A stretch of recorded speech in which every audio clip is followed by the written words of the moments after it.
saying, okay, tomorrow we're going to be fully transparent and we're opening up everything, it would scare the living daylights out of people because people aren't accustomed to it.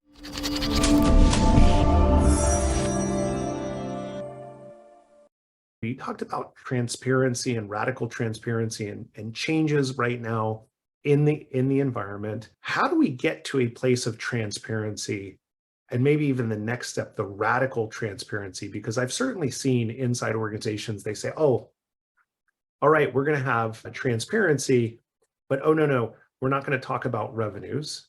We're not going to talk about compensation. We're not going to talk about how much money the company is making. And so it's like, okay, how does that work? Right? Can you walk me through kind of your thinking there? Sure. Yeah. And full transparency on this is that we're on the road, right? So we're not there yet. Part of it is recognizing where the organization is at and where you want it to go, and being okay with that being a little bit of a journey. And so part of what we've set out here is, listen, we've never talked about revenue. We've never talked about numbers in a holistic sense. We talked about, how things are doing with this project or that project, but we haven't said, here's the revenue, right? And so for us going from having zero conversation about that to saying, okay, tomorrow we're going to be fully transparent and we're opening up everything, and so we're going to be talking about all this, it would scare the living daylights out of people because people aren't accustomed to it. They haven't been educated in terms of like, what does revenue mean? What does EBITDA mean? What does capital expenditure mean? Like all these things that if we just said, again, we're going to have a transparency training tomorrow, it wouldn't work. And so a lot of it is baby steps along the way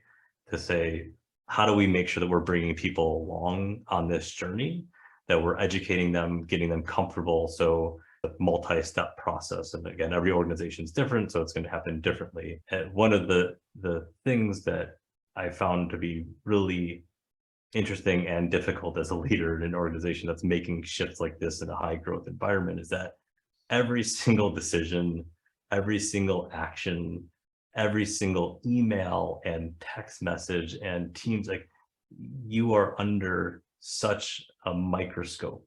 Mm-hmm. And like you make one wrong kind of secondhand comment that was made to mean something else, and people are like, well, what does that mean? Like that I'm on this train of trust, and there's an offhand comment about we're going to move because we need more space, but like, oh, that scares me, right? And so as a leader that's making that move, it's super important to keep that self-awareness about every communication you're having is going to be looked at more closely than if it was a command and control top down, because at that point, I don't really care what the guy, what the leader says. They're just going to shove it down my throat and I'm just going to do the thing. And I think it's, the change is power over versus power with, right? I've been able to run a number of companies. I didn't actually do any of the work. All my people did all the work. Yeah. Right?